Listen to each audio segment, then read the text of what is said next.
Salam alaikum, mes chers frères et sœurs, j'espère que vous allez tous bien. Le prophète, paix et bénédiction sur lui, était le meilleur de tous les hommes vis-à-vis de sa communauté et le meilleur d'entre eux avec ses épouses.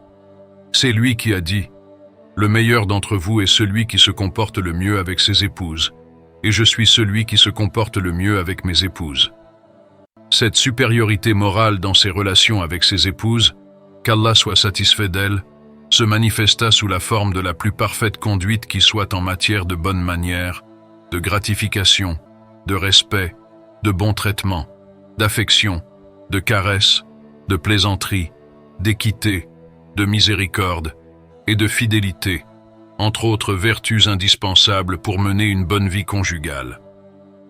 Le prophète, paix et bénédiction sur lui, était toujours d'un commerce agréable et affable avec ses épouses. Son respect et sa considération pour ses épouses ont atteint un degré inouï que ni les Arabes ni les non-Arabes n'ont jamais connu, au point que le prophète plaça son genou pour permettre à son épouse Safia, qu'Allah soit satisfait d'elle, d'y poser les pieds pour qu'elle puisse monter sur son chameau, Sahih al-Muslim. Cet amour, cette fidélité, cette considération, ce respect et cette bienfaisance ne s'arrêtaient pas lorsque l'une d'elles venait à décéder, mais ils se poursuivaient même après sa mort.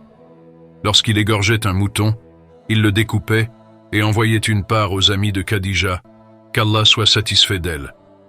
De tous les hommes, le prophète, paix et bénédiction sur lui, était le plus longanime avec ses épouses. Il pardonnait leurs écarts de conduite, faisait montre de compassion, supportait la jalousie des unes envers les autres, consolait celles qui subissaient une vexation de la part de l'une de ses coépouses, rappelait à l'ordre et exhortait cette dernière. Anas, qu'Allah soit satisfait de lui, rapporta que quand Safia sut que Hafsa disait d'elle avec mépris qu'elle était la fille d'un juif, elle se mit à pleurer. Le prophète, paix et bénédiction sur lui, entra chez elle et la trouvant ainsi, lui demanda la raison de ses larmes.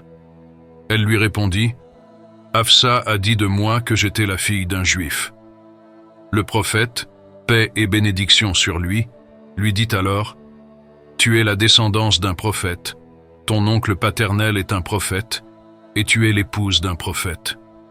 Peut-elle donc se permettre de se vanter devant toi ?»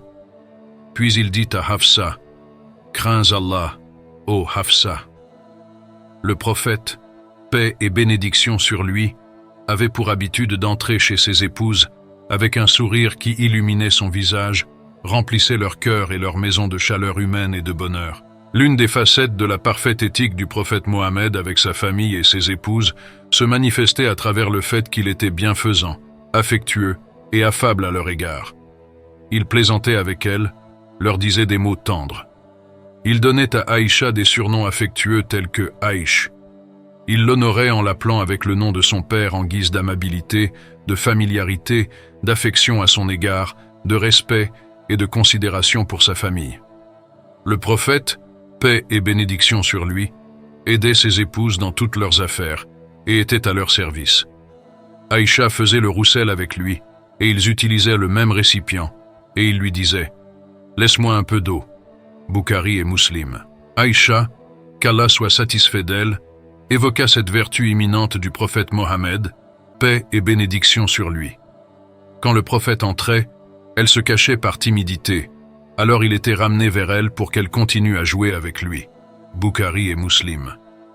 Le prophète, paix et bénédiction sur lui, avait un abord facile. Quand Aïcha avait envie d'une chose, à moins que ce soit une chose réprimandée ou préjudiciable d'un point de vue religieux, il exauçait sa demande, comme entre autres sa demande d'accomplir une omra, petit pèlerinage. Quand elle buvait dans une tasse, il la prenait et buvait en déposant ses lèvres à l'endroit même où elle avait posé les siennes. Aïcha rapporta ce qui suit. Quand je buvais quelque chose alors que j'avais mes menstrues, puis que je le donnais à boire au prophète, paix et bénédiction sur lui, il buvait en posant ses lèvres là où j'avais mis les miennes.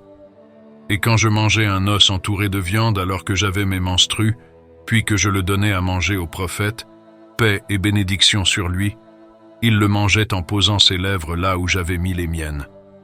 Muslim. Le prophète, paix et bénédiction sur lui, s'appuyait sur le giron d'Aïcha, même lorsqu'elle avait ses menstrues, et récitait le Coran, Bukhari et Muslim. Quand elle avait ses menstrues, il l'enjoignait parfois de s'envelopper d'un pagne et la caressait, Bukhari et Muslim. En outre, il l'embrassait quand il jeûnait. Un autre aspect de sa gentillesse et de son bon comportement résidait dans le fait qu'il lui permettait de se distraire.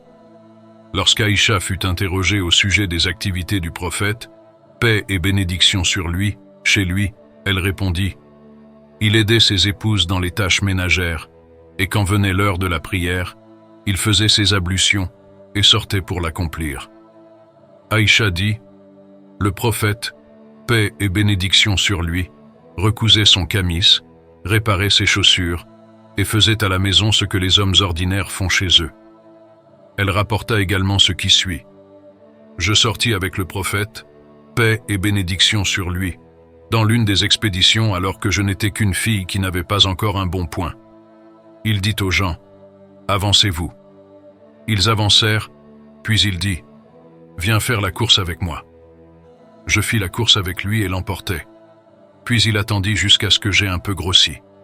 Je participais à l'un de ses voyages, et il dit aux gens, « Avancez-vous. » Puis il me dit, « Viens faire la course avec moi. » Il gagna la course et se mit à rire en disant, « Une victoire contre une victoire. » Allah a dit en toute vérité, « Et tu es certes d'une moralité éminente. » Sourate 68, verset 4.